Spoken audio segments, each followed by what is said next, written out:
Yeah, and then so that's basically what it is. It wasn't anything. I was like, Knuckle Dragguz. Are you sure we want to call this thing Knuckle Dragguz? Are you sure we want to do the thing being like an ape? I'm thinking like a half white, half Puerto Rican dude.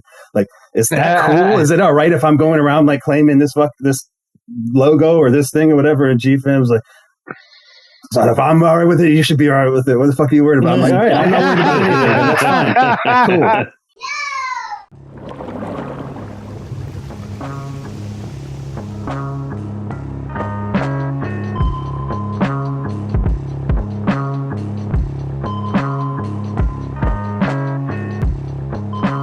That's how it always goes. We start talking and we miss some good content in the beginning, but we're going to go ahead and get this rolling. I don't even know where I got that from. But yeah, might be another commercial. City Slickers. Oh, that's what's up. That's why I use my phone to friend. Carl, it's a dope 1,000-word shirt you got there, right? Yeah, a little worn because I wear it a lot because I represent. But yes, shout out to 1,000 Words doing the Lord's work out there in the streets. Yeah, Wiggy Wave. PrimoJAB, how are you? I'm good, bro. What kind of shirt is that? I'm all right. Yeah. You're gonna be good. Yeah, man, good. this a Crime Apple shirt, man. You know, shout out Jaguar on Palisades, the first volume of it. You know, I just felt like wearing it, man. You know, summer's ending. It's felt summery. You know, the color schemes and everything. So I was like, yeah, let me bust it out. There you go. There we go, yo. Now we got a we got Knuckle Dragguz on here, yo. We got one of them Knuckle Dragguz on this joint, yo. And I'm surprised we had to like want to cross each other in Atlanta, Georgia, somewhere back in the day, maybe. Possibly. We might have looked at each other. We might have dapped after a show or something, and we didn't even know who we were. Yeah. You ever used to go to Run and Shoot? That's probably where you would have seen me. Oh, shit. Really? Yeah. God. Yeah, yes. But this would have been like the late 90s. So like, but yeah, we used to go there like every Friday or Saturday. Oh yeah, 99, 2000, until like 2 or 3 o'clock in the morning. Yes. The real Run and Shoot hours. Yeah, definitely. That was real. Hold on, episode 210. We have Tali Rodriguez in the building. Oh yes, yo. 210. Wow, 210 in this bitch. Yeah. Word. So boom. Yeah, definitely. I was at Run and Shoot on the front court. That's the court you wanted to be on. The one in the front is the good one. I got on there a few times. I wasn't like a consistent presence on that court, but me either. Usually the one next to it, the one down. Yeah, sometimes the one down to the middle, but in the scrub courts are like all the way in the far corner in the back. Yeah. Which inevitably by the end of the night, that's where we ended up anyway. But true indeed, because you got off that first court. Play. Yeah, exactly. You just got to play. Court. Yeah, definitely. But everybody out there, this is a nostalgia moment. This is unlocking this memory. That first court when you walk in is where everybody wanted to be. You know what I'm saying? All the good players were there, yo. I remember I got on there one time and I played with this dude. He was like a 6'7" folk crip. And I was like saying to the dude, what up, Ken Folk? And after we got up to the bench, because we won, he said, are you gangbanging? I was like, nah. He called me Folk, man. I said Ken Folk, because that's how they talk down here. Nah, I'm not. No, not me. Word. Yeah, it can get dangerous. Yeah, definitely. But you're from Cleveland, correct? Cleveland, the Midwest in general, and then I moved down to Jonesboro when I was 15, and I've basically been like somewhere in Clayton County and or like Lawrenceville for most of my adult life, except for a few years in Syracuse. See, I know we must have crossed paths. I lived in Lawrenceville, Lilburn, Snellville, that whole area for years, and then it seems like we're pretty much neighbors now. Yeah, I know. You're not too far from me. Out in the middle of nowhere. That's right. Yeah, you know where Helen is? It's this weird like German Germantown. Yeah, it's beautiful. Germantown. I'm like 10 minutes down the street from it. Oh, that's crazy. In a neighborhood just up on a mountain. And I'm just outside of Dahlonega, so yeah, you're a hop, skip, and a jump. I drive by there every Thursday. We'll have to have something, whatever it is you have. You need to come out to Gainesville and see the rock club I'm managing. It's pretty dope. More than happy to. That'd be cool.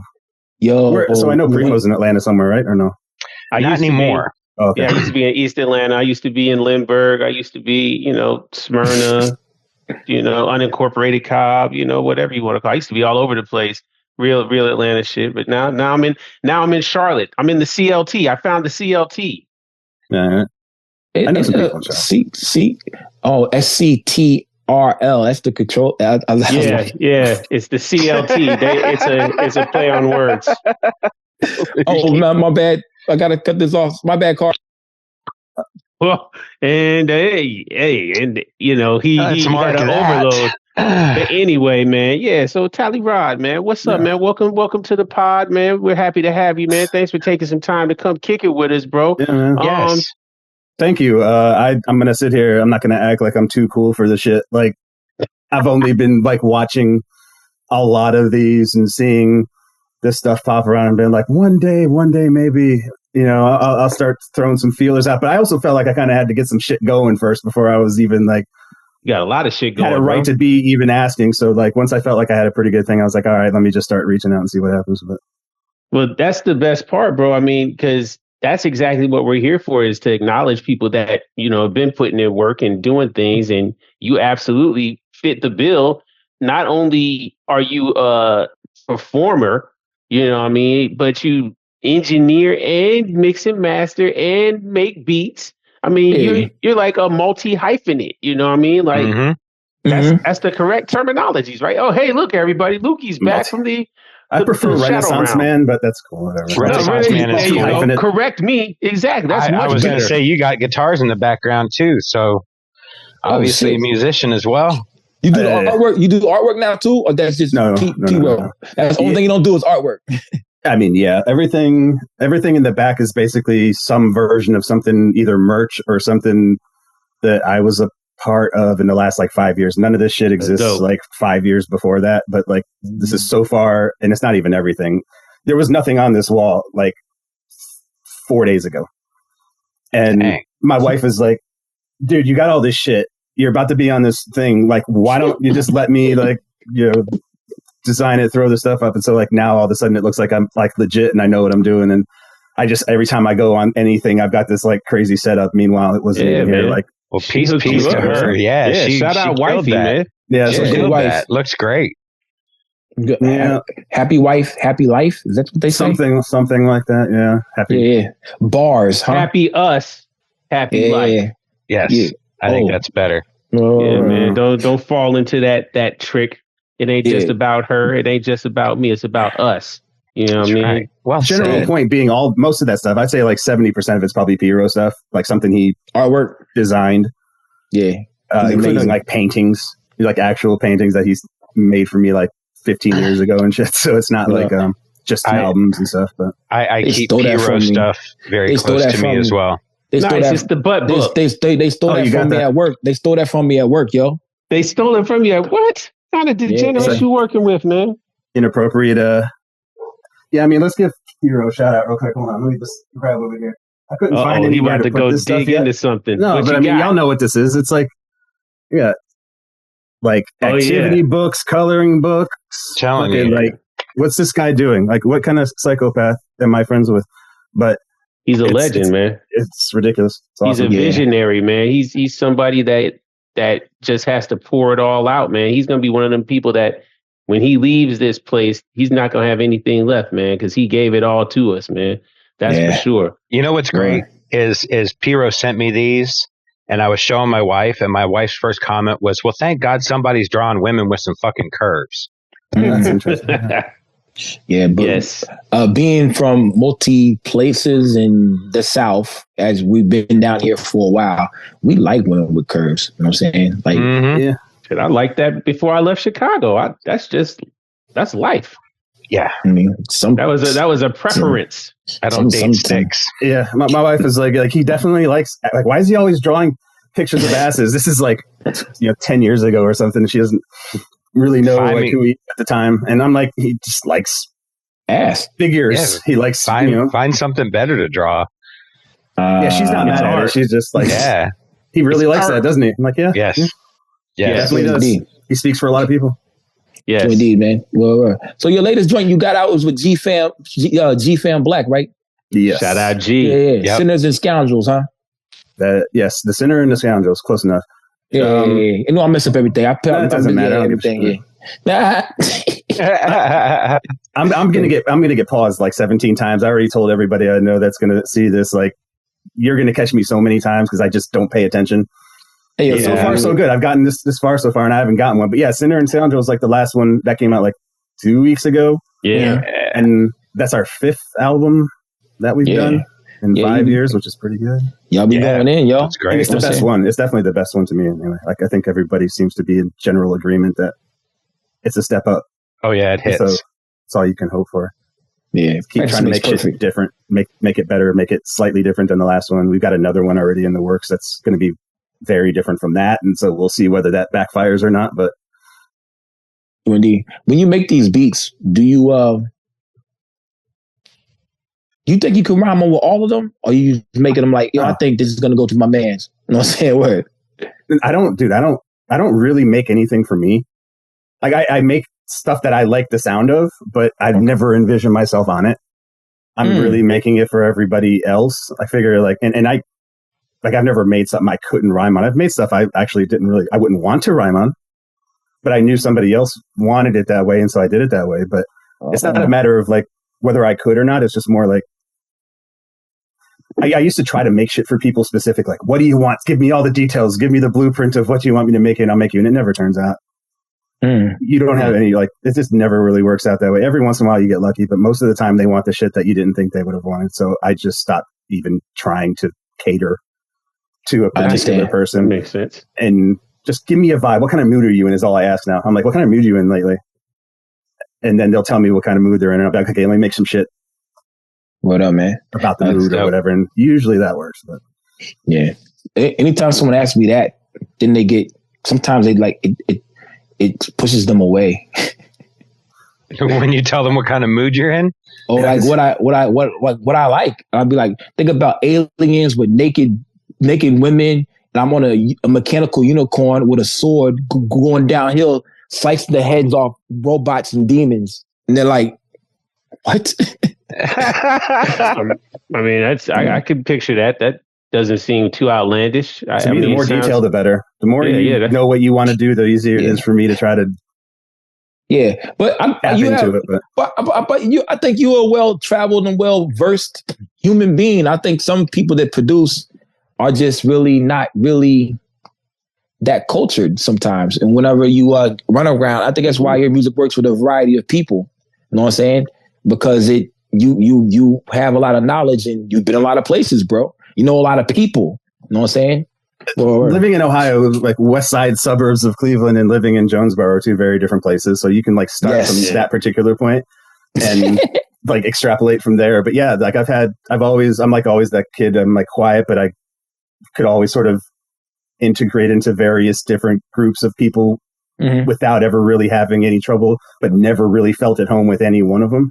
Which serves you well when you're trying to work with a bunch of different people. Doesn't really serve you well when you're trying to find some kind of like meaning or belonging. But yeah, definitely. Now I don't care. But as a kid, I would have preferred to have really been in tight with a particular group. But as an artist later on down the line, like it was just practice for dealing with a whole bunch of different types of people and trying to give something to them that is, true to you, but also is what they're looking for and will make them sound the best. Like, how can I make you sound the best?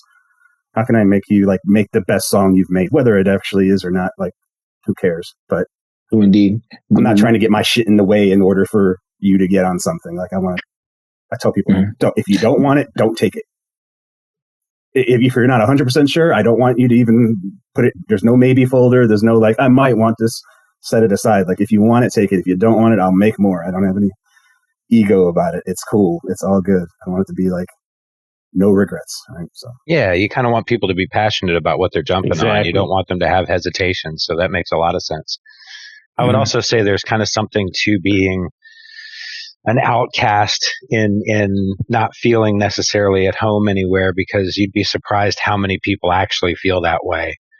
You know, whether it's the hip hop community or the rap community or the nerds or whoever.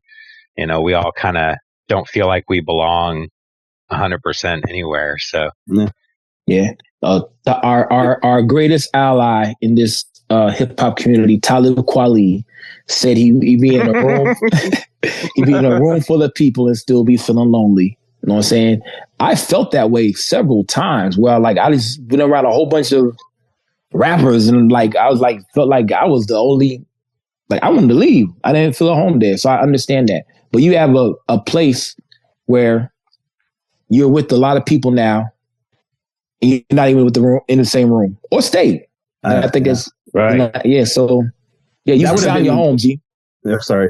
I would say that would have been one of the reasons we probably have never met any of like us in like the people, even in Jonesboro, like in Clayton County, like people used to make fun of people who tried to rap. It wasn't like, yeah, let's all get together and start. The only people I ever rap with were people from New York or people from like Boston or people from other places who moved down here. The people down here were like, oh, motherfucker, you think you could rap now? You think you're a rapper? And it was like anybody who actually even tried or did it out loud was like, and I don't know if this is just a weird mid-'90s thing or late 90s thing or if it was just a strange Jonesboro, Clayton County thing. But like, no. I think you're absolutely right, man. I mean,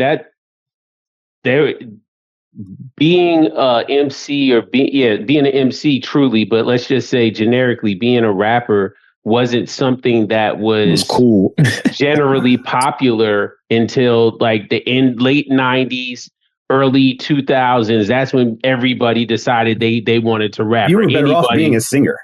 Mm-hmm. I know a ton of people who sung in high school, and they got all the girls and everybody like the singers, right? But like you're out there rapping, people are like, "What the fuck are you doing?" It was a statement to be the rapper dudes, to be like in that genre, and that was cool. I mean, there was no shame in it, absolutely, but definitely, like you said, there really wasn't no props because, I mean, most people weren't really on that. They didn't care about that. I mean, there were so many other things going on that you had the athletes, you had the, the gangs, you had, the church groups, you had the lames, you had whatever you want to call it. They were all different types of groups. The rappers were definitely not the wannabe in crowd, let's say, what I mean? But were you down here when they had it was a small 529 when 529 was small? Were you down here for those eras? Yeah, but I wouldn't have been into music like that probably. Okay. Yeah, so it's just one of those things. I didn't really get into it until 18. Like, I always loved music, but I never really got like into doing any of my own until a little bit being outside later. And whatnot. Indeed. So I missed a lot of that. I missed a lot of anything that was going on in Atlanta. It's the funniest thing. I know people from all over the world and I work with people all over the place. I've never made a song with anybody from Atlanta except for like when I first started and they came to my house and recorded something. Like, yeah, that doesn't sound... It's a weird city. Yeah, like it's very weird. Yeah, that sounds par for the course. Atlanta is full of strangers, you know what I mean? Especially in the hip hop music scene. Like, did you ever go to like the Apache Cafe or anything like that? No, see, that's nobody. I knew we were all. It was all sports. It was all we were playing basketball. If you weren't playing basketball, you were at the mall trying to get. Okay, girls. So like, were you ever at the what's that park over there at Perimeter next to the chess piece buildings? You know the park I'm talking about. I can't think of what it's called. Yeah. Okay. So you were out hooping for real. You right from the mall. That's Henderson. Yeah, the one by Henderson. There you go. It had the two courts. Yes, and then the soccer. Yeah, the soccer field with the lights. Yep.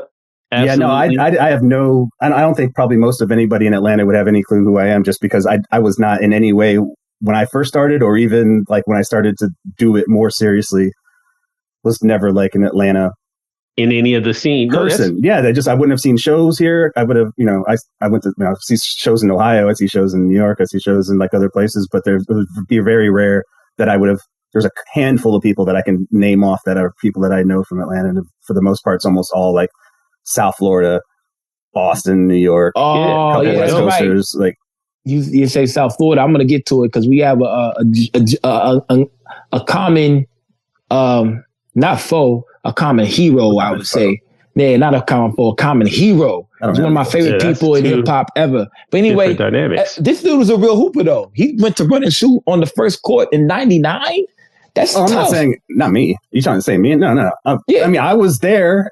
I've played a game on the first court, but you had to be decent, bro. No, I had to bring a good team. Is how I got on that court. I wasn't just getting on that court, standing by there and be like, "Hey, I want to play." But you had to be. You had to be decent, though. You couldn't be for trash. sure. Like, this just wouldn't work. But we mostly played on the off course just because we were just trying to. We try to win. We try to win. Yeah, that's what we trying to win. So yeah. But yeah, so I played. All we ever did was play basketball, pretty much until about like 20, and then they went. And, like I went to school and they were doing shit. Some people went to jail. Some people got jobs. Some people had families. Everybody just kind of splits off, and I moved to Lawrenceville. So yeah, that was it. So the only place you could really play in Lawrenceville that's any good was like Collinsville Park. College games. Okay, and a handful of other places, or the YMCA. Sometimes you could get good games there, but. So indeed. Can I just blow your mind real quick? That's crazy. Let me just blow your mind. You remember outside. World Changers Church? Yeah, World Changers. I played for Creflo Dollar's AAU team in high school. Get out of here, man. Yeah. I was actually I was actually a player on they were called the Faith Warriors. This is in the like mid to late 90s. We never actually got to play the Celtics, the Atlanta Celtics. But if we would have played them, we would have gotten fucking completely demolished. But because they had like Josh Smith or Dwight, it had like just ridiculous. And we had like some guy who played like in Western Kentucky, and that was like our best player, right? Which is fine. That's awesome. He's a good player, but like good for him. So it was definitely like he sells car insurance now, though. You know that. Yeah, it always makes people laugh when I bring up Creflo Dollar because like once a month in order to play for the team, you had to go to the church, and so I would be like once a month.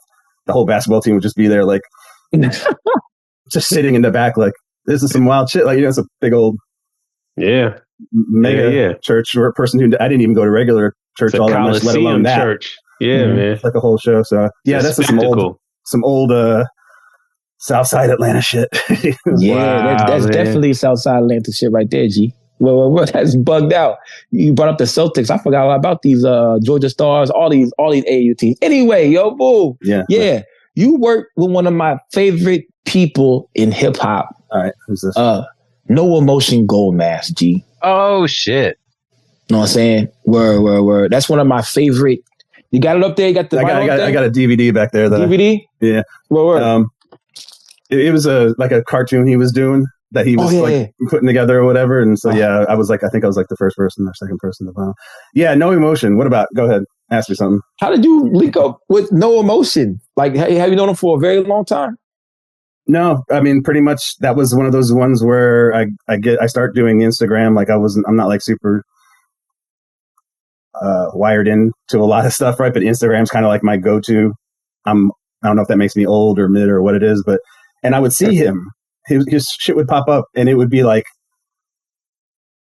just him, like a guy with a mask, doing like taking people's lines from like a YouTube chat or whatever the hell it was, and then just like rewriting him and turning him into a thing, and then making a song at the end of the day. And I was like, I'm so confused, but let me see what this is. And so I got it. I realized, so it's like a Discord channel. I got into I started on just a YouTube channel. I didn't want to go in there because I'm like, I don't know what the hell any of this shit's about. I don't know anybody there. I don't know what they got. And I just I would type in random lines, like whenever they would be doing them. And sometimes they would get picked. And and it was like, oh shit. Cause in a weird way, it kind of helped me think outside the box, right? Like, how can I? So then fast forward, he's like, I'm looking for beats. I need beats. Anybody got some beats or whatever? And I'm like, voice. That'll be cool. I'll do the beats. I'll do some beats and I'll send them to him. And so then he's like, well, you should get on Discord. And I'm like, all right. And I got on, and it's an interesting place. It's hard for me to really explain to anybody, but it is like a pretty wild collective of extremely creative, knowledgeable people from all over the world who don't always get along, but like inevitably the creativity aspect of it is good. And so most of the time people stick around, right? And so like I'll pop on there every once in a while. Sometimes we'll just be watching some fights or something. They'll be watching whatever fights are going on Saturday, but they don't really do the daily thing anymore. But that's how I met him. And then we know each other fairly well. They never actually met yet in person, but they have like get-togethers yearly of all these people who are part of this community or whatever. I haven't made it to one, but we've made some songs together. I've sent him stuff. He sent me stuff. Yeah, I sent him my old iPad. He sent me his old like a bunch of merch and shit. Like so we're friends. I would consider like we have friends, and if he ever came up this far, I'd have him here and make him dinner. I think he's like a really good dude and just a dope presence. Yeah, I mean, conceptually, he is the most creative person. I kind of like look at it like he's podcasting to radio. like, you know, when podcasting first came out, like just that different, you know what I mean? Like, you know, the fact that he's built such a diehard community through these shared experiences that, you know, he creates, it's really remarkable. And it's never the same. I mean, like it comes and goes. It'll be a phase. Unique. Like here's the phase.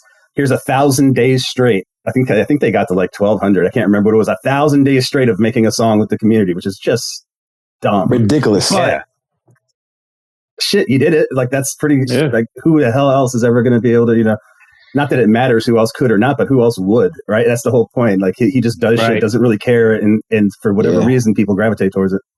Yeah, or don't, and then they fuck off, and it is always constantly shifting. Like there's a few people that are there that are like pretty consistent, and then there's people come and go just depending on what the flavor is at that particular time. So it almost you know what it reminds me of is like the old message boards. I don't know if any of y'all ever fuck around with the old message boards, but it's like a live message board. So back then it was just dead. You know, it's like I'm the type into this thing, and here's the lounge where people talk shit, and here's the place where people do this thing, and here's the place where people freestyle, and here's the place where people share their artwork or whatever.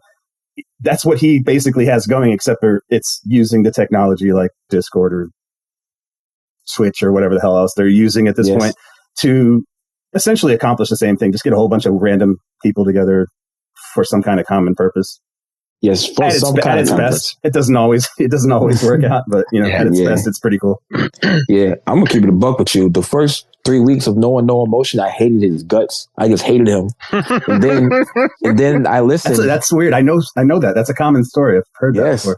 But then I listened, and after that, this man has just been an inspiration for myself in life. And so whenever I connect the dots with Tali Rodriguez and I see that, it tells me something about us knowing this guy. You know what I'm saying? Word. Because we're three totally different people. I met him in real life. You know what I'm saying? Words. And so like, we're three totally different people, but the creative side, and I heard you spit too, man. You have some real intricate pockets, intricate wordplay. You know what I'm saying? You got the song with Flu Dust, The Biz, that shit, the beat. Bro, people don't pick beats like that. You know what I'm saying? I love shit like that, G. Mm-hmm. I love shit like that. The average rapper they're scared of that shit. What do you think they're scared of? Like the speed or the like discordance and the like it doesn't sound nice? I think all of it. Or all of it, yeah. That's a Flu thing. I mean, that's not anything. That's not. You can't. It's true. You know, give me props for actually picking it, but I'm trying to remember how that one happened. I'm like, hey, I want a beat for this project I'm doing, and we've worked together on a bunch of shit. I mixed like the Knuckle Dragguz. He did an album with Piro. He did an album with GFam, and then he'll just send me random like just stuff, like whatever, like or projects, and I'll mix them, and he'll send me beats and stuff. Like I like the barter. I'm not a big like business bro. I'm here for the bartering system. You got something that I can use. I got something you can use. I'd rather do it that way than like have to get all weird about it. But so that's like our thing. And so I'm like, what do you think about this one? And I'm like, and I don't know if you've worked with him in that capacity, but he'll send you like the most stripped down, fair version of it in like a loop, and you won't. And then when you hear what he does to it after you send it, he's like, yeah, send me an acapella. He sends you an acapella back. And then he sends you back this beat that is like 1,000% better. Not even better, just like intricate and detailed and complicated and all these things going on. Makes you sound so much better than you sounded when you even sent it to him.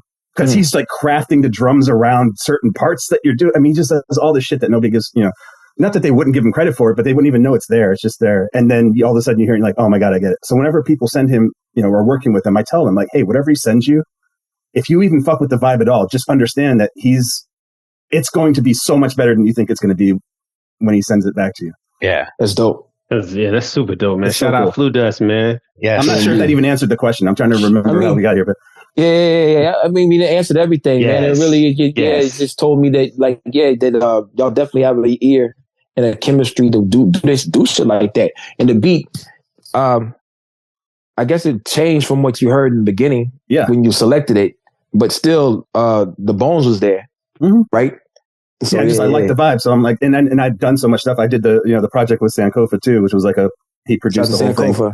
He produced the whole album, and so I'd already worked with him like 3 or 4 times before we even started doing this, and then now we got an actual like a solo album that I'm doing.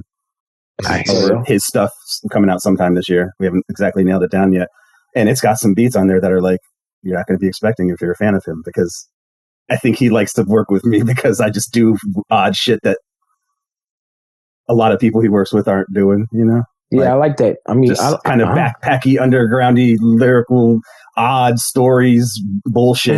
And it's not, right along the line of like what a lot of the shit that he does. And so in that way, I think it's a good outlet for him. He gets to kind of like flex his weird muscle over here. Oh, pause. Yeah. You got me. Flexes. I knew that. He flexed his weird muscle. Damn it. All right, so that's only one. That's pretty good. We're like 45 minutes in. Yeah, we're doing good. It's gray sweatpants time, guys. Your wives are gonna be. Yeah, you're gonna walk in. You're gonna be treated like a treat because piece the of weather's meat. getting cooler. Y'all gonna walk in. Your wives gonna be like, "Man, I see them gray sweatpants. Go to the bedroom now, gentlemen." Yeah, word. That type of shit. Boom. But I love the odd shit, bro. What the fuck? I love it. What? I don't know, man. I watch too much porno in my day, bro. I guess. In your day. I'm not dead yet. Yesterday, yeah. I'm not dead. No, they got the ban going on, so you got to log in. So I ain't logging into no Pornhub and nothing like that. That's right. Yeah, Georgia. That's right. They banned your freedom to fap. No, they just restricted it so that you have to like register. That's all. Age verified. Register to fap. It's not blocked. It's just you got to verify that you're old enough to fap. That's crazy talk. You might just be watching film. Like, you know how you got to get ready for game day. Just watch a film. Yeah. Hey, I will concur. That is going on. It is. That's what's going on. That's a wild thing. I mean, that is really a wild thing. Yeah. It's only like a couple of places. I read a whole article on it just because I was curious. It was like, there's reasons why they're doing it, right? And it's whatever. It's cool. But like, or at least to them, like they think they have like a good idea of why they're doing it. But in the meantime, all it's really doing is fucking up those websites. Well, there's 1,000 other websites that are out there doing shit that they're on nobody's website radar. They're never going to. And meanwhile, whoever's actually on there doing that shit, they're going to find the shit one way or the other. So unless they ban YouTube, Google searches or whatever the hell else, or ways that people find this shit, like it's not going to actually work. I mean, you can find all that you want on Reddit if you need to. Yeah, but you can find it, or just go to the gas station and go buy DVDs again. Yeah, just do the old school thing. Ain't nobody got DVD players no more except me. I got mine. You can just reach out to Piro and he can send you plenty of material. Let me tell you something. That's true. Wow. Oh, geez. You say you had your page already saved. I'm just saying. This is Thursday. Is it sticky? Hey, Tali, man, what? You don't you keep the booklet clean. Lukey's OC. Oh, yikes. Okay. Hey, man, hold on, man. But it's funny. Before we leave this topic, it's funny that the people because it's serious. It's serious though. The people that are making all these proposals and banning all of these freedoms happen to be some of the most scumbaggy, deviant, perverted motherfuckers there are. Yeah, of course. And they just keep it out of the public eye, but they're, in there sticking corn cobs up their ass and sucking cow tits, like that's what they do. Get hit by the back by a pig. But they want to, they want to press your purity and question you because you just like, big booty Latinas or something, man. Like it's crazy. A lot of them are right wingers and they're not drags or trans. You know what I'm saying? They're the loudest people, the people who are the most loud. Of course, you have to understand if I want to hide the fact that I'm a horrible freak, I'm gonna like champion no one being allowed to be a freak so that no one suspects that I'm a freak. Yeah, it's the oldest trick in the book. It really is. Protest, thou doth protest too much. Yes, is what the saying goes. That's gotta be a t-shirt. Come on, and it probably is. It's a saying. Shakespeare or something? I believe it's Shakespeare. I don't know. All I know is that whenever I heard that quote, it really stuck in my head. And I was like, that makes sense because the people that try to front the hardest usually be the ones that are the most bogus. So, man, they flexing that weird muscle. Word. Flexing that weird muscle. I'm sorry, yo. So it's pretty dope. Hey, but what you be into, Tali? What you be into, man? Awesome. Wait, yeah. What encompasses of you? Like I know. Okay, you got the. What do I do? I mean, but okay. When you got interesting album titles, are you in the anime by chance? No. Or no, you just had the album. He into sports, man. He's into basketball. Yeah. No, that would be a Mowgli thing. So yeah, Mowgli's like super into it. Shout out Money Mowgli. Yeah, Money Mowgli shots. He's very much anime into it. He's into all the kung fu stuff and whatever. And it's like I like it when I see it, but I was never like a major follower of any of it. So like when he brought up the idea, I was just like, does it make sense to you? Like, is this, like, do you know, does it mean something that means something to you? Is this going to, and he's like, yeah, this is what, want to do it. That's that album over there. And he's just, and I'm like, all right, then just do it. That little red one that's kind of over that way. They didn't actually come out on vinyl. I just got it printed because I wanted to have it, and I sent one away. But, so there's like 2 on Earth, I guess. But, yeah, no, so I'm not into it, but like, I like the ideas, right? And I've seen it.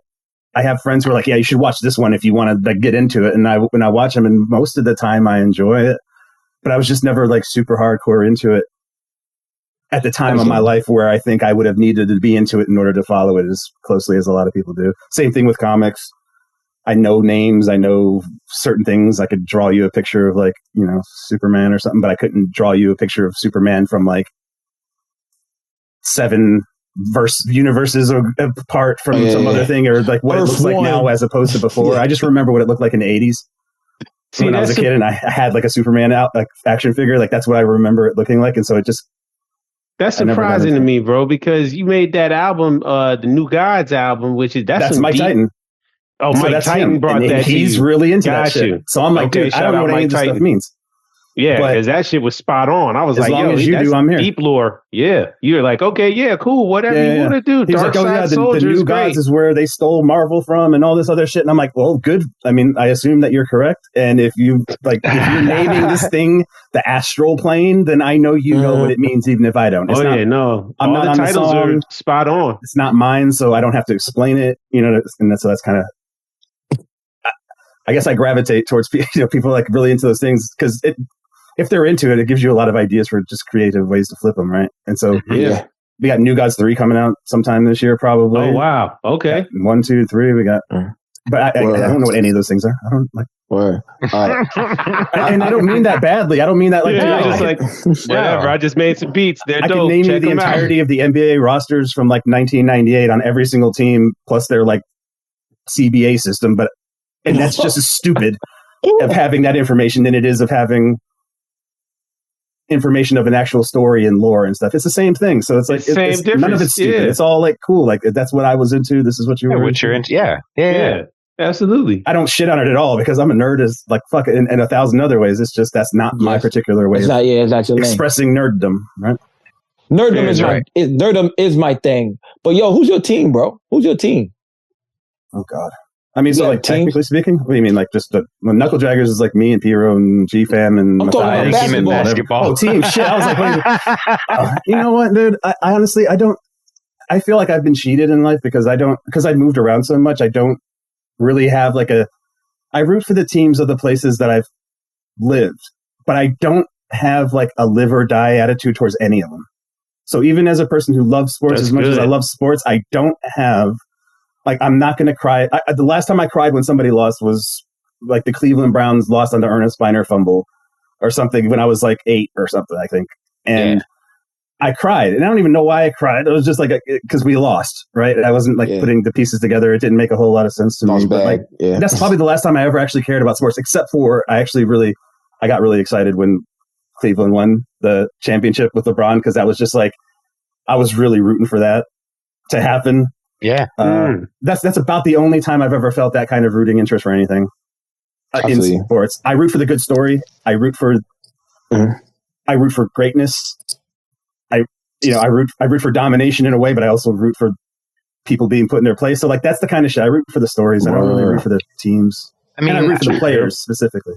I get that. I tend to be kind of the same. I'm more, I want to see good games. I was always like with football, it wasn't necessarily my team. It's just if there's a game on, I'm going to watch it, and hopefully it's a good game. And most teams, whether it's basketball, hockey, football, you're going to find star players on any of those teams, and so you should see some good action one way or the other. And if you're a fan of the sport itself, it's okay for me to not be a diehard about one specific team, because a lot of times then you're like, well, I hate this or I hate that just because they're not my team.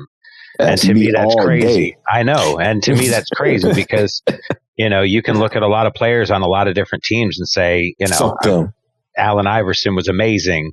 He never played for a team that I liked, but I'm a joke. I'm not fuck them, Carl. I'm just joking. Never disrespect AI, man. What's wrong with you? One of my favorite players right now, I can't front, is TJ McConnell, and he plays so well against the Knicks. Yo. I can't front. He's like 4 breakaway steals every game for no reason. God, like you don't even see anybody do that anymore. That used to be a thing back in the day. People would just like steal the ball and take it for a dunk. Like that was like the fast break, and it's like TJ McConnell just breaks everything up. What a psycho! Like just watching him play. But that's what I root for. I don't root for the small white guy. I'm just saying, like I root for.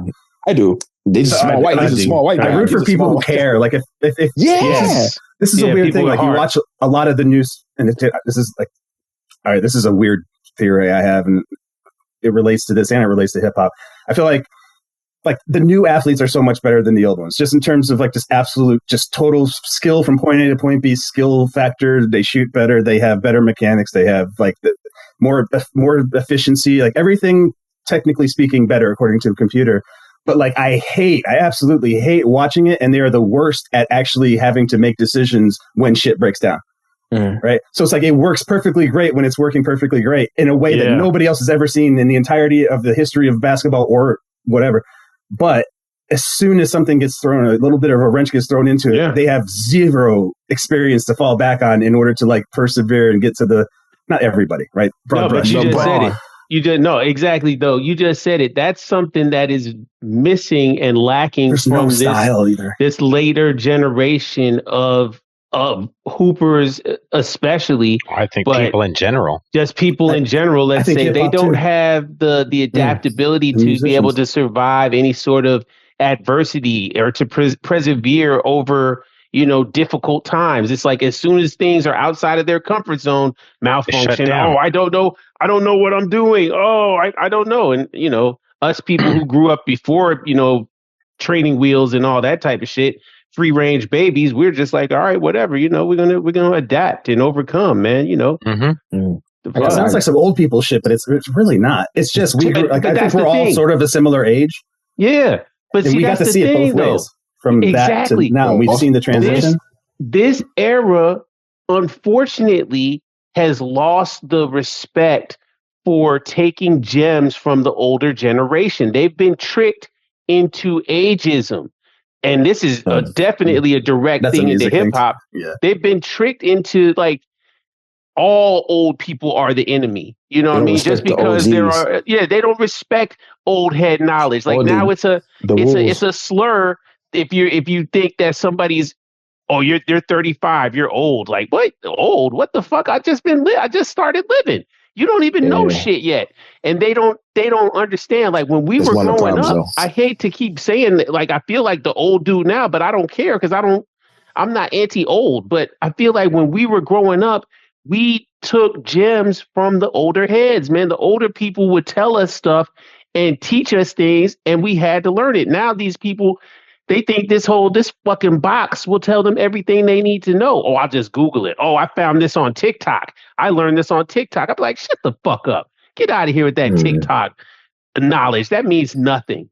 But anyway, I digress. Anybody Carl, know there's like a great quote. Yeah, right. Like there's a great quote about it, and I don't know exactly what it is or who said it, but it's like people like never in the entirety of human history of people known less and yet had access to more. Right? Like you have access to absolutely everything, and yet don't know anything. You just know where to get it. You know where to find the answer, but you don't actually have any internal knowledge yourself. Like wow. And it's like, and by the way, the people who are young now are just beginning. It's only imagine what it would be like in like 40 years if it keeps heading in that direction. Idiocracy. That movie Idiocracy. That's what we're going towards. I think, we'll be less able to deal with things when it becomes. That's part of the plan. That's a part of the plan. There was something about finding things out. Like, if you want to know where LeBron James lives, you can just find that out. You know what I mean? Whereas there was a period of time where that information wasn't there. You had no access to that. And if you found that information out through, knowing somebody or running into them or whatever it was, that became special. You had special information, nothing special anymore. Yeah. Because if I want to know how a heart works, I just, hey, Google. You know what I mean? Like, tell me how a heart works. There's nothing special about trying to find information. There's no reward in gaining knowledge because it's all right there. So with no reward for it, no one bothers to really look anything up. We are the most misinformed people. If I want to know it, it's there. Yeah. But did you ever look? Did you actually research that? No. Because there's no point to it. If I need it, it's there. If I ever need it, it's there. Convenience. People say, read the transcript. Did you read it? No, I didn't read it. But that type of shit. Let me tie around the theory, right? So then bring it back to basketball. Like back in the day, people like a game like fucking Bird versus Jordan or something like that, right? Like, or what was it? Like Celtics versus Lakers, like whatever those games were that like Sega used to make and stuff. And people had like special moves that they did or whatever. There was like all these special moves. Like, what are the special moves now? Like people had to come up with special moves back then in order to like do the impossible. Right. Now there is no special move because everybody can do every move at least this good. And so more often than not, according to the percentages, it's going to work. Yeah, and it makes for a much more boring experience and a duller like viewing experience if it's basketball. I would argue listening experience if it's music. Generic. In a lot of cases, yes, it's just they're so much better at rapping now than we ever were 20 years ago, and yet it doesn't feel. They're aiming for the perfect. Like this is the perfect idea of what you're supposed to do, and this is what's going to make money, and this is what's going to get big. And back then, it was like the way I get big is by being good, being something different. Yeah. Well, I'll give you a really good example of that. Barry Sanders. Yeah. Yes. When and I mean I can find other ones, Bo Jackson and a lot of, but Barry Sanders Michael specifically. Jordan. Well, yeah. And Jordan versus the Pistons, really. A lot of what Jordan developed, whether it was strength training, whether it was, some of the way that he would drive in the lane, was because of the Pistons. It was how the Pistons would play him that he had to change his style and develop different things. But Barry Sanders ran like nobody else would run. He'd run sideways. He'd run backwards. He would do anything he had to do to gain yards. And there were a lot of people going, "What are you doing? What are you doing?" But at the end of the play, they're like, "Oh my God, this guy's ridiculous." Yep. Statistician. Why am I not getting that word right? Statistician. Yes, you said it. Like worst nightmare. Like sabermetrics worst nightmare. Like any like the numbers worst nightmare because he should have and should be probably the rushing champ of all time. Yes, would have been. It was the most inefficient runner ever. Oh probably if you're thinking about peak to bottom -8. 96 yards for the touchdown. When you're on a shit team, that is like he made a bunch of shit teams reasonably decent in the conversation just because of one guy on 22 people on the field and this one guy with this fucking brain and a body to be able to like just make these weird decisions that nobody else would ever make. And you just see people falling weird, like in ways that nobody has ever been juked. Nobody's ever been juked that way because nobody on earth has ever juked that way before. And so there's something cool about watching it that is not cool about watching the person who's gone through the entire system from 5 years old and knows exactly what they're programmed to do, exactly what they're supposed to do in every single moment. And then the second that doesn't work, they just throw the ball out of bounds like a fucking robot. You know what I mean? It's just different. I don't know. Yeah, standardized mediocrity disguised as accomplishment, as greatness.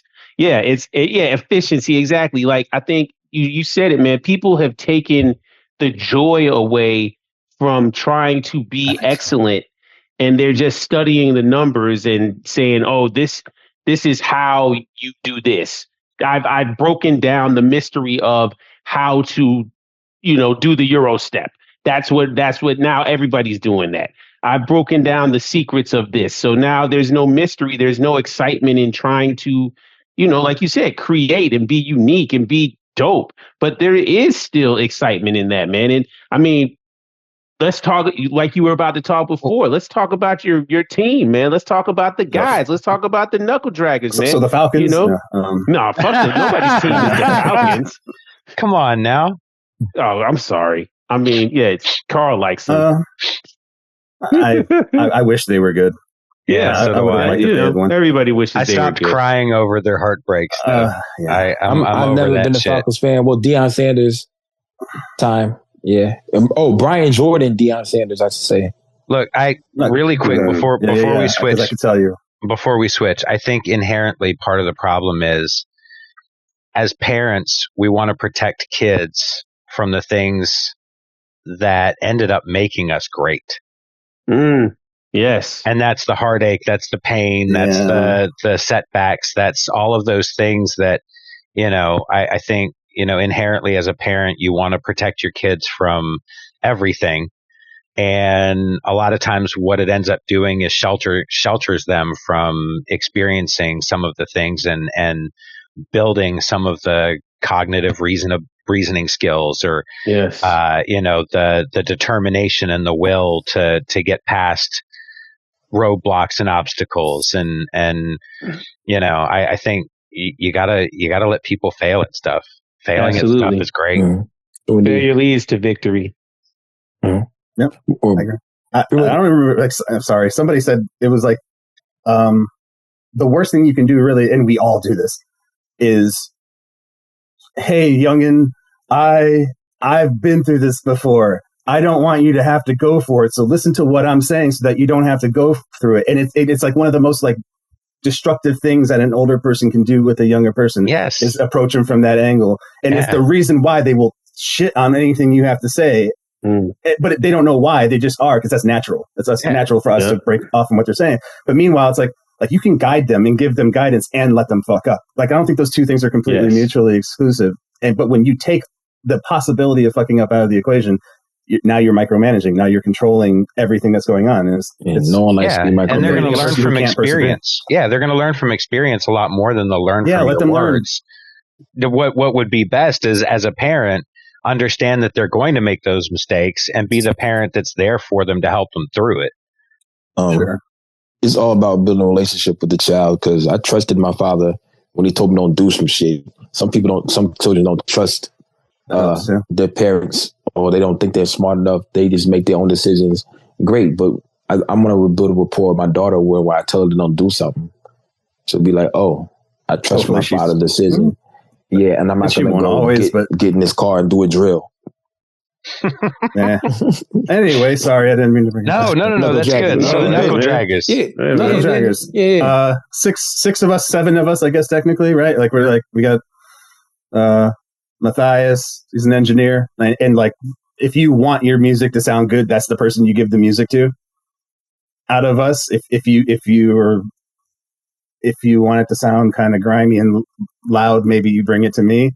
But we've got we've got the engineering shit figured out. I kind of do it a little bit looser, and he knows everything. And so, pause. All right, looser. Looser. Come on, you're stretching. I'll give you 2. We got 2 so far. If I can get out of here without 10, I'll be happy. Crack Sizzlack is a producer. Shout out Crack Sizzlack. P-Bro, you know who he is. He produces, he raps, and he does art. And he's now, I've been working with him to be able to mix and master his own stuff. So like the last few projects he's done have been, because otherwise I pretty much, me or Matthias did everything for the last 5 years of that was being, and then Crack too. So I've helped Crack learn some shit, and Crack lives right down the street from Matthias. And so they have a studio, Cloak and Dagger studio. And so both of them have taken it upon themselves to they want to be more self-sufficient and be able to do this stuff themselves. And I always told them you'll like doing it if you just learn some really basic shit. It's not as hard as you think. It's scary when you see all the knobs and the levels and the things are doing these things. But if you just know what it is you're trying to accomplish, it's pretty easy. Right. Ugly John, producer, and then me, and that's the 6th. And then OG Ben Grimm is like the honorable 7th. Mm-hmm. Yeah, he's a South Korean. Yeah. Shout out to all my South Korean and something else too, some kind of Spanish or some shit. I don't remember exactly. I've never actually had the conversation with him, but yeah, he was, I think he was born over here, but then spent most of his childhood over in South Korea with his mom. Yeah. I think his dad was in the military or something like that. So yeah, he spent a lot of time over there. Yeah. How did y'all form, man? How did y'all, merge into this devastator of hip hop? They all knew. They're all from Boston, pretty much for the most part. Yeah, so or somewhere around Boston. Yeah, like Massachusetts. Yeah, up there. And I met P-Ro through a guy named Judge the Disciple. I don't know if that name would have ever crossed anybody's path, but if you look that name up and you listen to that shit, you're gonna be like, why is this person not doing more shit? Just set that aside. But so I know y'all have music together. I knew him through the forums and shit, and that's how I met him. He introduced me to P-Ro. He's like, I don't know if P-Ro's gonna like you or not. P-Ro doesn't like everybody. P-Ro doesn't fuck with everybody, but he might really fuck with you. And if he does, it's going to be like magic or whatever, right? Mm-hmm. And I'm like, all right, well then fucking let's see what happens. And this is like 2011 or 10 or something like that. And he's like, all right, and we just fucking hit it off from like day one. Perfect, great, right? So I met P, but then both of us kind of just fucked off for a long while. He had like a bunch of life shit going on. I was like in school. Neither of us were really making a lot of music. Crack, he knows Crack. He knows Matthias. All of them know each other from up there. They've been friends since they were like 8, right? Oh, wow. Okay. I met them through Judge, this random guy that also grew up and knows them. And everybody was doing music, and then we just quit. Everybody just kind of quit like simultaneously for like 7 years, 8 years, somewhere between like 2014 and 2020 or something like that. And then around 2020, different people started for different reasons around then, right? Like 2020 in COVID is like the magic. All of a sudden I'm going to pick everything back up again. For me, it wasn't actually COVID. It was I finally graduated. I'd actually finished school finally. And so now I could like focus. I had all this extra spare time to be able to do shit I wanted to do, which is what I always wanted to do anyway. And I figured if I could like get a proper job, live a generally normal life, I could spend the rest of my time doing bullshit like this, right? And so, and not to say that music's bullshit, just like this is my love, and I'll have the regular job so I can do the fun stuff, right? Absolutely. That was my goal. P-Ro all of a sudden starts doing shit again. I'm like, oh shit, what are you doing? Oh, I'm doing this. I want to do something. I have this guy named gfam Black that I met through Matthias. Would you want to work with him? And I'm like, I don't know who he is. He sent me the thing and I listened to some shit and I'm like, yeah, sure. Like, why not? It was like really super simple like that. And then we just started working on an album. I'm like, what do you want? Like, what kind of mood are you in? Right? Like my question. He's like, I just want some hardcore murder shit. That's it. I'm like, all right. That sounds, I think I can do that because, I lean darker in the production. So we did our first album and then he's easy as shit to work with. His output is stupid. Yes, it is. I mean, it really is dumb. It's amazing and it's awesome. It can be both at the same time, but like just monthly for probably 3 years now. I mean, maybe there's a few months he's skipped here and there, but like just putting out just like ridiculous amounts of stuff. And it's like getting better. It's 4 years later, 5 years later, it's still everything he puts out is like getting better. Mm-hmm. It's more intricate. The lyrics are more like people listen to it maybe and think like, oh, it's just some dude talking shit about the street and it's all just some bullshit and stuff, whatever. Like he's got like crazy dope, like little intricate references and lines that like they don't just pop out right off the fucking bat. Like you got to listen to it a little bit, and 3 or 4 times, and you'll see what it is, and then you get into it. But like if you take it too on the nose, you miss a lot of it, right? No, he's a serious MC. You know what I mean? He's definitely a serious, seasoned styler, somebody who is really into trying to perfect their craft and evolve the whole way along. So yeah, you definitely hit that on the head. Long ass story, longer but real short. P-Ro and gfam were like, hey, we want to make a group. Do you want to be in it? I was like, yeah. Yeah. I was like, sure. We didn't have a name for it yet. I'm like, yeah. But let me just tell you, I'm going to be honest with it because I've, been worked with music a lot, like here and there, on and off. Like if the day it becomes like annoying or like a hassle or it just gets boring or it's like whatever it is, like I will stop, I will quit, and I don't want any fucking judgment. We're just, the day it stops being fun, the day that we stop being productive and we aren't doing this for like a good reason, then like I don't want to be a part of it. But until then, I'm happy to do whatever the hell you want to do with whatever you want to do. Let's come up with a name and figure out who's going to be in it. And it's all like their close friends pretty much. And so I've met some of them that way, like gfam and whatever. That's what's up. Yeah, and then so that's basically what it is. It wasn't anything. I was like, Knuckle Dragguz. Are you sure we want to call this thing Knuckle Dragguz? Are you sure we want to do the thing being like an ape? I'm thinking like a half white, half Puerto Rican dude. Like, is that cool? Is it all right if I'm going around like claiming this logo or this thing or whatever? And GFam's like, so if I'm all right with it, you should be all right with it. What the fuck are you worried about? I'm like, I'm not worried about anything. That's fine. Cool. If you say it's fine, it's fine. I'm not gonna argue. That's cool. I just want to make sure so that if I ever get asked about it, I'm good. But yeah, that's it. And so then we're just like dudes who love music, and we're friends. I mean, we're legitimate friends now. We've known each other for years and years, decades in most cases, and we make music. So we're not just like we threw a bunch of people together. Like they were all really good friends anyway, and I'm really good friends with a couple of them. And so then it just came together, and hopefully it sounds like that. I think that's what we generally strive for. Yeah, you got the synergy. Y'all definitely have the chemistry, the normalized camaraderie. It's there. I think that's why pretty much every time y'all put out a single, the authenticity of it shines through. Because you're having fun, especially the way you just said. You said I'm not doing it if it becomes a chore. Buddies. Yeah, that's the best way to do it. That's how all the music sounds. It sounds like it's coming from a place of let's do this for the fuck of it. Let's do this to be the best that we can be at it. And I mean, like again, I got to give you supreme props because y'all, as a collective, but you especially, gfam, P-Ro, is all y'all.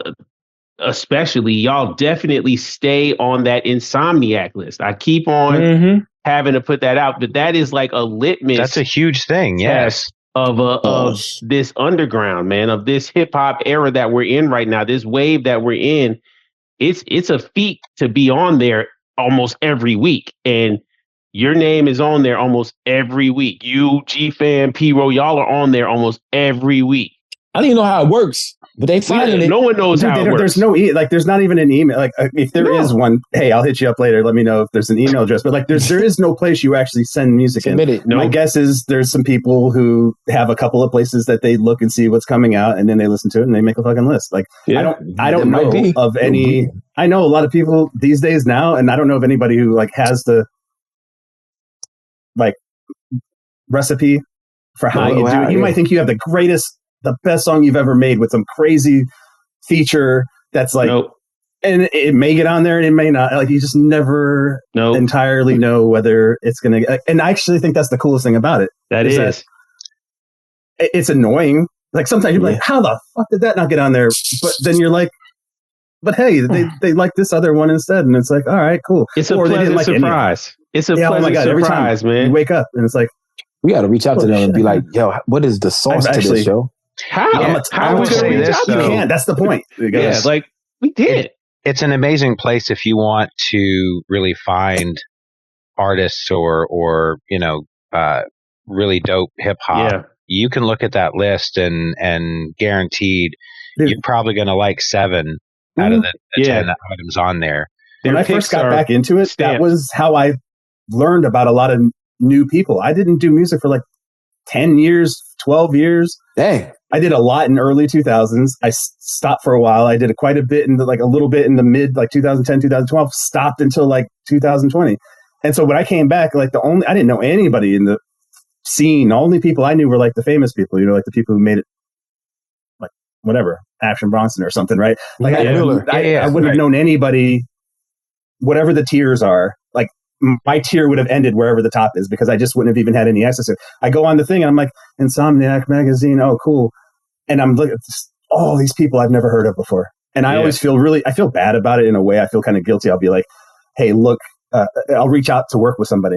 I'm like, I don't want to act like you're a nobody, but I just heard you on the Abyss podcast and I love what you were talking about. And I went and checked out the music, and I really think we could do something. But don't be offended. I have never heard of you before, because there's like a million people out there doing this shit. No, that's dope. I'm glad you name dropped us. That's dope. Yeah, I can't see too many times. Sorry. No, please. Yeah, hey, thank you. That's what this is for.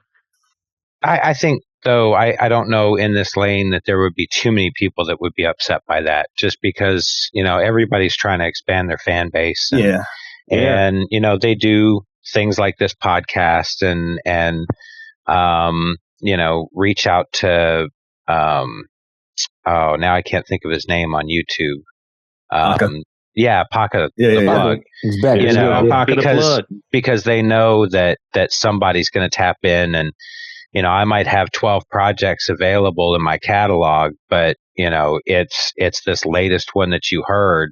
But if it gets you to go back through that catalog, then you know, I've got you. So yeah, I think that's dope. I think you know, as long as you're tapped in. Sorry. No, you're good. Okay. I know. I was thinking when you said me bring up Pack, I was like, in the beginning, 5 years ago, GFam's like, you gotta put your shit on Pack the Plug or whatever, and I'm like, why? He's some dude he's this guy on YouTube. He's just posting other people's music. Why should I be supporting this person? I was thinking about it from such an old school, like, hater fucking perspective or whatever, where it was like, my music's good. It deserves, you know, like a sense of entitlement that is completely like everybody's felt it at some point in their, you know, or been that way at some point in their lives. But it's like, yeah, you don't have to, if the shit's good, the cream's going to rise to the top. Like, it's a very old way of thinking about shit. And I learned over the last 5 years or whatever, like, oh no, like anything you want to have happen, like you had better be willing to do it yourself. Absolutely. But in the, like, as much as you're going to get out of it, as much as you're willing, fucking email after email after email, like curation, like do this list of this thing, find this person, do that thing, do this, whatever. Like that's shit that like obviously like a label or somebody else would have done for you at some point in time. Right. And so it didn't matter whether your shit was actually really all that good or not, as long as you had a team behind you that was building it up. Now it used to be extremely good. Nobody gives a fuck. Who are you to anybody else to think that your shit is so good that like you don't have to do the hard work either, right? I learned that lesson. I would say very clearly over the last few years, because it's just like, oh yeah, that's right. It's not like that anymore. I was operating. There's a lot of people still operating under people I know that are operating under a system of like, they get bummed out when they put something out and it doesn't seem to get the traction they think it's going to get, but they're also not really putting that much effort into getting it out there. Right. And I'm like, I totally understand why you're upset, because that would have been me. And now I'm an old person trying to tell the young person some shit again. Right. Full circle. And I'm like, you're not like, there's nothing wrong with thinking your shit's good. There's nothing, but your whole scope is wrong. Like if you think that's going to just magically fall upon you because your shit is so good, it's just not going to happen. There's so many people who are so good. Yeah. And talent alone. The ones that work hard are the ones that are getting out there. That's a fact. Yeah. It takes a lot of different things. There's a YouTube channel called Lawn Chair Youth, and they have a recording studio. They're in like Alabama or something. And you can pay like $200 and go down there with a track, and they'll do a real simple video for you. And it's like all white background, you know, and it's basically rock, metal, you know, hardcore stuff like that. But they've got hundreds of thousands of followers. And if you pay $200 and get a video, they put it on their channel. Totally worth it.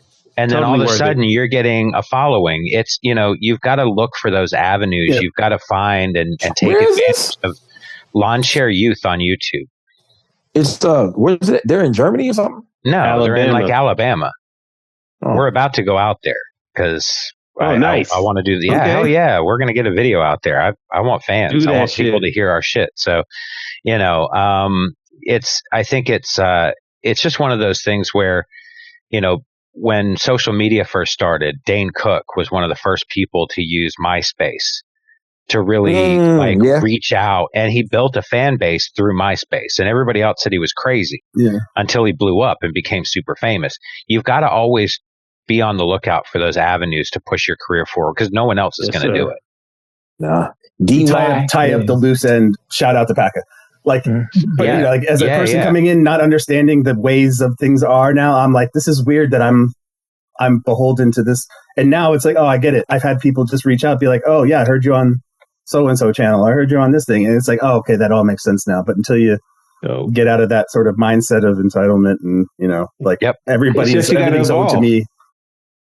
Yeah. You gotta work hard. Otherwise, or just be happy with your lot in life and let it go. Like those are your options, right? Yeah. That's cool too. Yeah, but you want to give your gift to the world. You want to spread it out. You want to do the Genghis Khan and spread your seed. No. Yeah. That's definitely not a pause. Yes, that's what you should want to do. Yes. Nah, doing a Genghis Khan is horrible because he was taking all the women with his son, just taking all the women that he conquered to Pound Town. There was a lot of killing and pillaging to get to sowing that seed. I mean, and it paid off because now what is it? 1 in every 112 people on Earth have Genghis Khan's DNA. So it seems like it paid off in the long run.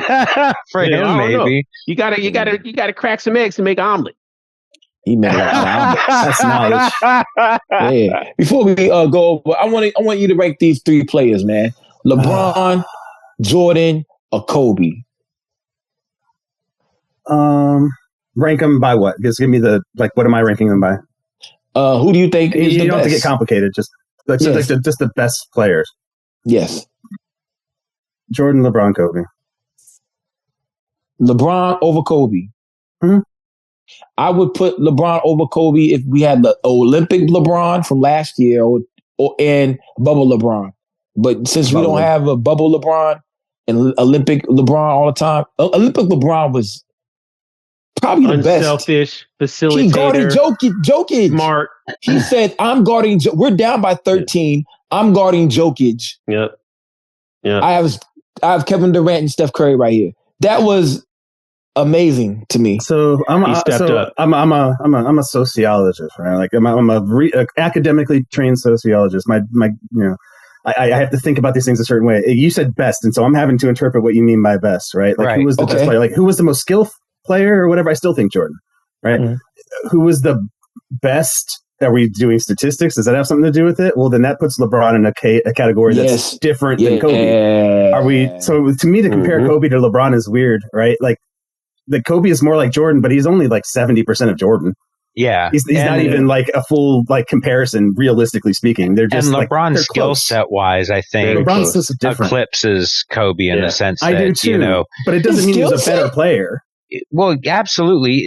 I'm not talking about result always. I'm talking about the natural born ability of a guy of LeBron's size being able to move the way LeBron does, the way he can. I feel like LeBron has more natural ability. Yes, more natural ability. I also think he's probably the least skilled.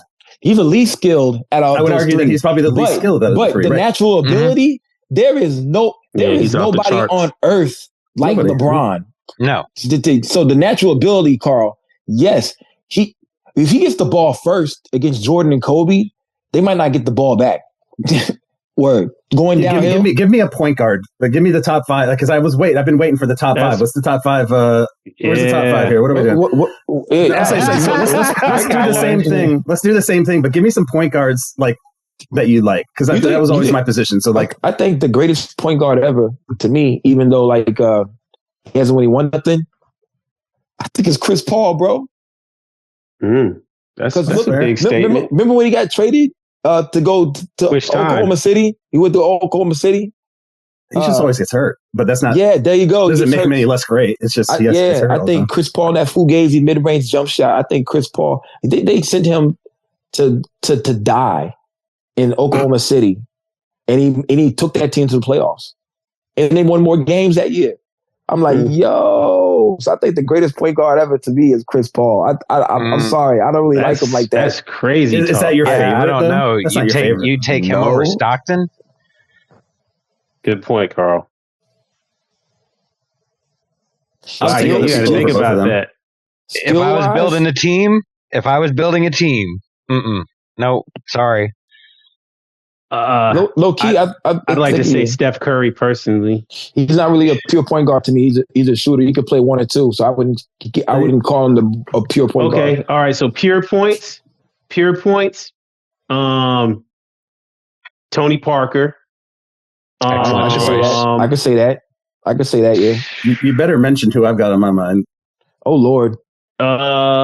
D Rose. I wouldn't even call. I call him a 2, even though he's like a point guard. I can see he's borderline. Hey, he's borderline. Who Rod Strickland. Allen Iverson. Dude, people just totally shit on Gary Payton.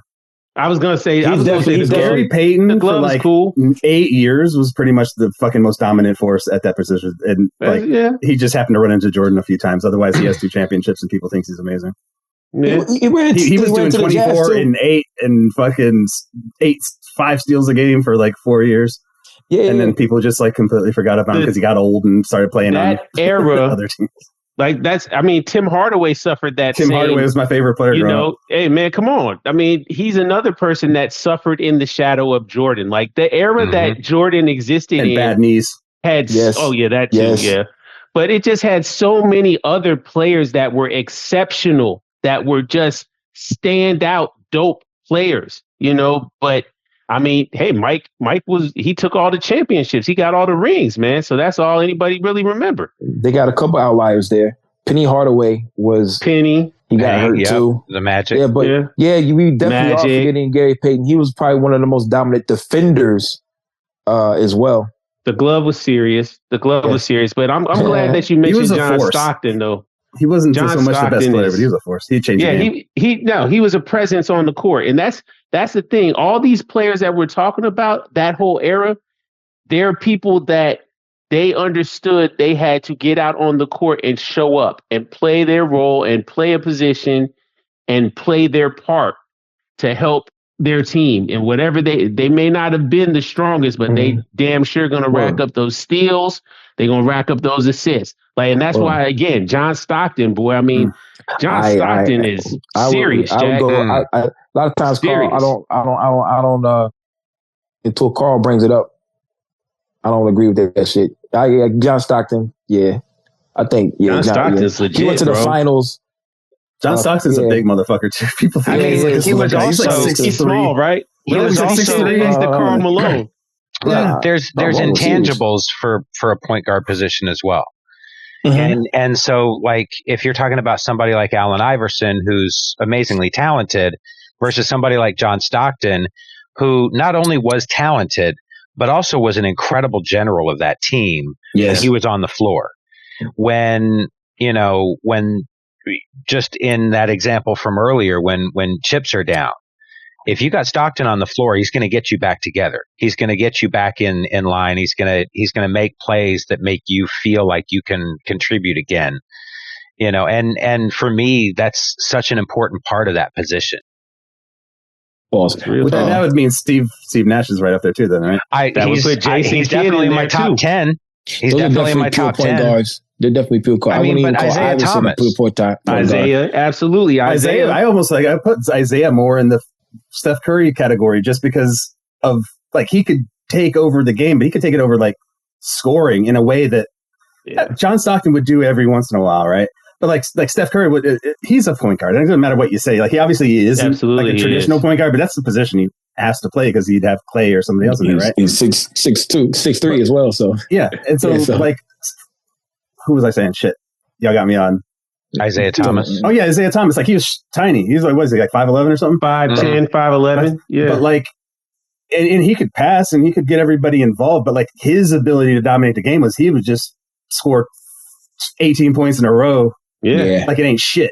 Pure Chicago hooper, man. He's a pure Chicago hooper. And that's more like Steph Curry, where he'll just throw, it's like, oh yeah, we're struggling. Let me just throw up 25 this quarter and see where we go from there. He'll sink them too, man. Steph is so other people play better off of him because he takes so much pressure off of them. So it's just different ways to play the same position, I guess. Okay. Right? I got a top 5 for us then. Here we go. Bust it out, Lukey. Name, since you don't have a team. Thank you very much for the pause. We think we're at 4. But anyway, that was my pause because so anyway, boom.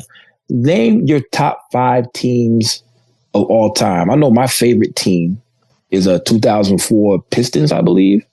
Favorite or Ben Wallace, Chauncey Billups, and all that? Yeah, that's my favorite championship. That's what I'm saying. But you use best and favorite. Which one? The best teams or the favorite teams? Favorite teams. Favorite team. Favorite teams. Awesome. Run TMC, Golden State Warriors stuff. Yeah. Okay. Oh God! All right, so here's where it starts to get complicated. So I love the Sonics. I love the Sonics. I love Sean Kemp. I love Gary Payton and all that shit. Nate McMillan, Joel McIlvaine, whatever. Deadlift Shrimp. Like those were awesome teams if they didn't have to play Michael Jordan. Yes. So I like those teams. I like those old Portland teams with like Clyde Drexler and like Terry Clyde was amazing. They were so good. Clifford Robertson with the headbands. Yeah. Yep. Yeah. Headband. So again, favorite, not best, obviously. Yes. I always like the Houston Rockets teams that won. I don't remember if it was the first year or the second year, but the one with like Sam Cassell was like going crazy. Robert Ory, they're like rookies. That's his rookie year. Yeah, they're just rookies, but they're just like going nuts. And then you got like Kenny Smith like just throwing in sideways jump shots, and you got like Otis Thorpe, like my uncle. He's just like man, elbows and shit. Like they were super cool. They had some little stupid. Oh, the guy who's like the Oklahoma City coach for a long time play for them, a little tiny white point guard. Billy Donovan? No, Scott something. Scott Froles. What the hell is his name? All right, somebody will know what this is. Scott. I know he was a coach for Oklahoma City, so that would be that. And he went to Minnesota too. Yes, because I was a kid.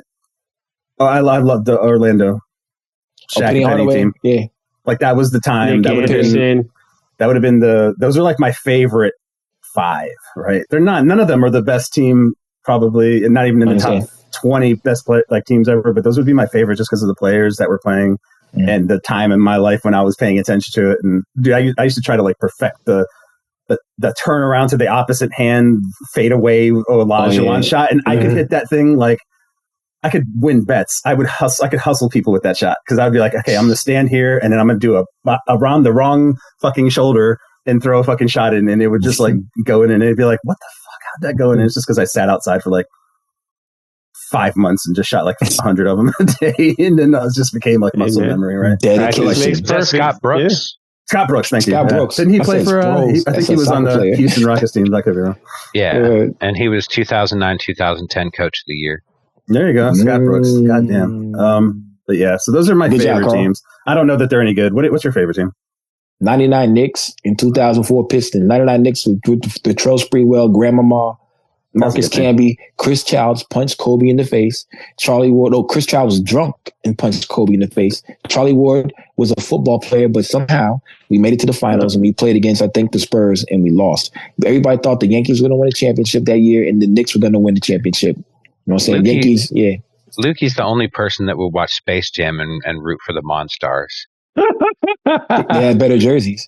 But that 2004 Pistons team, when they're holding teams at like 86 points a game and shit. That's super high respect for them. That was awesome. They weren't my favorite to watch, which is where I think favorite comes from.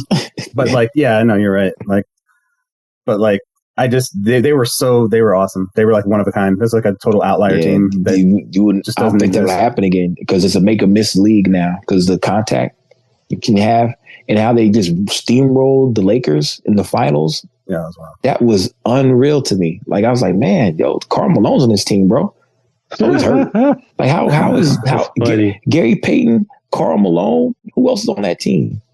Like, I was like, how are we killing these guys? I feel like Gary Payton's like, nah, like it's like, okay, the greatest things ever at the very start, and then everything from there, he gets judged for the other things. Like Gary Payton gets judged for not working out in LA. He gets judged for being like a 9th man on Miami. He gets judged for like the stuff he did later. Meanwhile, his like first 10 years were like 10 of the best years that ever happened. Yeah, it really was. But I just was thinking to myself, yeah, how are we beating? I said we, but like because I resonated with. I love defense. I love. There's 2 ways to win basketball games. Either you score more points than them, or you don't let them score as many points as them. I take pride in not letting people score points. That's why I foul so much. You know what I'm saying? So yeah. Hey, can I tell you? That's your excuse. Yes. Yeah. I think I'm the first person y'all have ever talked to that I actually won the 1995 Cleveland Cavaliers basketball camp defensive player of the camp award. Really? I was fucking livid when I found out my mom threw the trophy away. Oh, wow. Now, it didn't matter. There wasn't really anybody there that was super awesome or anything. There was like a couple players there that were decent, but if I still had that stupid trophy to show people, like, dude, I was defensive player of the fucking camp. Brad Doherty was there. Fucking Chris Mills was there. Like all these weird old players. And it would just be such a funny thing to be able to put in the back, but she threw it out during some move or whatever. And I'm like, man, That's how it happens. you ruined my one cool actual basketball achievement. Accolade. When I was 14 years old. World changers. Yeah, I mean that's the second one because Creflo's a big deal, and I wish you didn't keep the uniform. I got my old. I did forever. I had it for so long, and I just probably like maybe 10 years ago I just lost. Like I had it was like a blue, it was like a royal blue with white trim, and that's what we were rocking with at the time. Yeah, I still have a lot of my old jerseys, but sometimes stuff goes to Goodwill. I mean? We don't hold on to enough. Yeah. Is Karl there, or is he just stuck? Okay, no, I'm here. He's probably doing research and stuff. My research was on before we go to PrimoJAB. I was on Judge's Disciple, and his name is Danny Epstein on here. Yeah.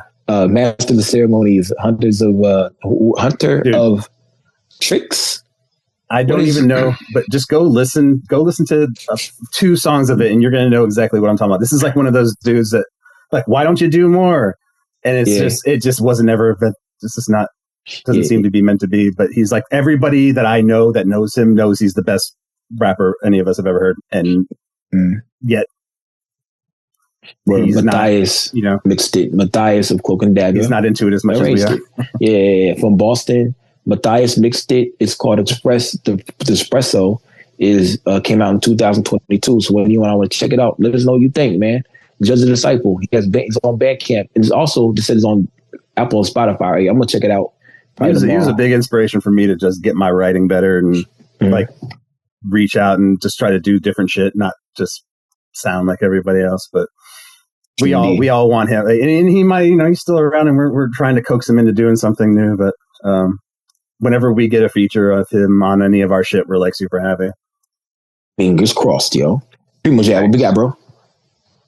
I'm surprised that nobody said the greatest team of all time, the Chicago Bulls of the '90s. But now here's and my favorite team. So my personal is '93. Okay, I like all of them. All the 90s. The 97, 98 team was... I didn't like those 91, teams. 92, 93 were unstoppable. 96, 97, and then when Tony Kukoc came on 98, they were... hey, whatever. Best team ever, yes. And then, I'll say I just want to put my honorable mentions in for the 90s era champion Bulls. They had cool shoes. And then also I got to shout out Pop and the Spurs. Like, that was my other squad. I used to love the Spurs, the Tim Duncan, Dave Robinson era, Sean Elliott, Robert Horry, Bruce Bowen, defensive specialist. Like, there's so many. Tony Parker getting busy out there. But I say that. And here's my dark horse that you guys are probably going to laugh at me for, but I don't care. The Phoenix Suns. Yes. 99. With Kevin Johnson? No, not that one. That one was cool too. I like with Thunder Dan Dirk and all Nowitzki. them. I like the 2021 Nash. Phoenix Suns that lost to the Milwaukee Bucks. Devin Booker. Devin Booker. Devin Booker. I wasn't even thinking about newer stuff at all. I was thinking I know. teams. That's why I said I had to just pull that out because. And I've liked all these Golden State teams. Like Golden State, I really got into watching Golden State. It was very fun to watch them. Oh yeah, but I appreciated it all. Yeah, so like when I'm picking something, it doesn't mean I didn't like it when I was watching it. It was just like there really are no teams that I don't like. I enjoy greatness. I enjoy domination. I enjoy and I enjoy basketball. So like I love the small nuances of the game. And thankfully, I don't have to hate anybody. Because I don't have a team. I wish ill to a lot of teams. I know. And that's probably more entertaining, and that's probably better.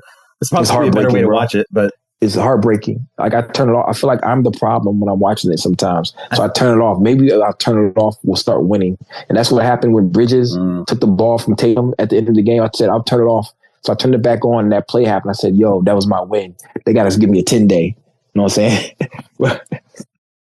But yeah, man, I said all that to say, man, at the end of the day, it's just been great chopping it up with you, man. And yes. And going down all these different paths that we done gone down, man. Your expertise is, and your knowledge base is very, very dope, man. You know, you are a true Renaissance man. Absolutely. So yeah, it's just been great chopping it up with you, bro. You know, it's been a pleasure. Thanks for taking some time to pop out, and please continue to hit up random people that you see on the Abyss podcast and say, "Hey, I saw you on here. Let's sometimes make some it works dope out, shit." sometimes it doesn't. I can't wait to hear the ones where it did work out. Yeah, no, I'm working on it. We'll see how it goes. But okay, yeah, all right. Dude, I appreciate it. Seriously, this is like super cool. I was the whole week I'm sitting here thinking like what the hell are we going to talk about? Are we going to talk about music and shit? Is it going to turn into like what are we going to do? Whatever. And I'm just overthinking it all. And I'm like, I just want to hang out. Like we're going to have a hangout. We had to hang out. So perfect. That's the whole essence of our show. That's what we do. It can go anywhere, and that's all right. We're all right with that. It can go anywhere, and that's a pause. Carl, what we got, bro? Yeah, so I too had been really looking forward to this. You know, we had Piro on a while ago, and almost a year now. As the unofficial fifth member of the podcast, he spoke very highly of you, and so you've been on the radar for a while. Hell yeah! And I know it's a dope sweater. Pretty. You had mentioned to me earlier that you were kind of wanting to kind of build a little bit before approaching, but yeah, you definitely have been on our radar. So, to me, the fact that you're in this purely for the passion of it, and when that's dead and done, you're done. Speaks volumes to me about what you put into your work. So, I'm really hoping that all the projects you've got dropping are hugely successful for you. And anytime that you want to come out and see a show at the club, hit me up. It's on me. I got you. Yeah. That is an honor bestowed that I am happy to take you up on, and I will. Yeah, we'll talk about the details later, but like wherever it is, whatever it is, I'm happy as hell to come see you. I go Gainesville way, I go Dahlonega way, so either way, I am close enough to be able to do whatever. I'm glad. I was like, I hope this works out pretty good, so that because I know you're out here doing shit. Like you got shows going on, and I'm not just a hip hop dude. Like that's the music I do, but I like a whole bunch of stuff. So absolutely, happy we got a lot more to talk about. We'll definitely link. Definitely. Yeah, be a good. I mean, we got part 2 to come then, yo. Because we aren't that far apart. So yeah, next time we'll do it live. We'll do it live. Oh, yes. Yes, we absolutely will schedule it so that PrimoJAB's in town, and we'll work and we'll look it up. Yeah, I know y'all got like 200 people lined up, so like it might be in like 6 years, but like I'll be around. Just no, we're only 8 months out right now, so it's okay. It's all right. It's going to be before that. Don't worry. And actually, tell you the truth, we're like 6.5 months out. 6.5. We'll get it on the books quickly. Yeah, I'll get you in there. Hold June. Let's just say hold June of next year. I got something big planned for June of next year, so we'll talk. Nice. Hell yeah, Dr. Dre voice. I'm gonna write it down, and I'll see you next year. Hey yo, and also, don't tell your wife good job. Just tell her this. Just go like pound your chest. Just pound your chest. Okay. Because she did a really good job with your backdrop, bro. I'm going to open this door, and I'm going to do that right now. You'd be like, I'm just gonna walk in there and be like, yeah, and that's it. I'm just gonna walk back out. Yeah, and I'll let you know. I'll DM you and I'll let you know what happened. Nice. Pause. What up, man? Yeah. Nice. This has been very entertaining. We've only had 6 pauses, man. 6. Not even really. None of them were even that good, right? So like, I mean, somehow we got through this. Flexing the weird muscle. That was fine. That was right. Flexing the weird muscle was definitely a legit pause. That's a good one. That was a great one. Fair enough. That's one that never occurred. You know what I'm saying? And I got to talk. Okay, good. Yeah. So at least like you got a rare one. Yeah. Like, Carl, can you make me a weird muscle? Can you like design the weird muscle? You know, we were like, we looked at you like, my wife's like, oh my god, he makes like teeth and props and shit for places, and I'm like, yeah, dude, it works. Look it up. That's my wife that makes the weird stuff. But maybe we can. Your wife? Shit. Okay, I didn't know. No. I mean, we both work odd mod works, and we both. But yeah, like the teeth and the weird shit like that. He's got oddities and stuff. I'm like, yeah, I guess so. She's just so excited. So that's 100% my wife. Yeah, as bugged out, it looks amazing. Or I also forgot some self promotion. My album's out right now. Go buy my album on DITC.com.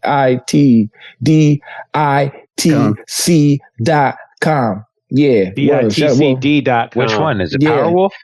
It's Powerwolf. Yeah. Yeah. It's coming. It's out right now. Everybody needs to check it out. It's dope. Yeah. I don't know how it's gonna go, but like, yeah, who knows? Yeah, it's a good album. It comes out on Friday on the we call it the DSPs. Yep. So by the time this comes out, it'll be out. It's out. Yeah. And then y'all can vibe that nerd shit. You know what I'm saying? Shout out to all the nerds out there. Shout out to you, Tali. You know what I'm saying? Thank you. Yeah, Tali Rod Sankofa comes out September 1st. Go ahead and check that out after. It's out. It's out. Right it's now. out. Yeah, it's already out. When this drops, it's out. Stop it.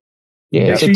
Make sure you get Powerwolf first. Like, we don't, like, we're good, but like, go at least listen to ours after the fact. Just it's really good. 17. Is it going to be powerful? Is it on streaming services or I don't know. It might be on streaming, but it's definitely gonna be on Bandcamp. It's definitely gonna be on his Bandcamp, and then eventually he will drop. That way he drops the shit on Spotify like once every couple of weeks, depending on when he puts the songs out. So he likes to fuck around and like play around. So go send it to you. Don't go buy it. I'll send it to you. You'll get that on Bandcamp, but everybody else buy it. Yeah, and definitely buy Lukey Powerwolf for sure. It's only on physicals. You ain't gonna be able to hear it. You ain't gonna hear that shit nowhere until it drops drops for free. So boom. Yeah. So go support the Knuckle Dragguz and go support I'm a nut dragger. Drag my nuts. Anyway. Slow down. Isn't that a song? Right, slow down. This is a pretty classy episode until then. Yeah, Rufus Sims. What do you say? Rufus Sims is like, slow down. Immortal words. Slow down. Slow down. Yeah, all that stuff, man. But yeah, episode issue 2000. Oh, I said 2000. We're taking over for the 2000. Anyway, shit. 210. We'll see y'all next week. Peace. All right? Peace.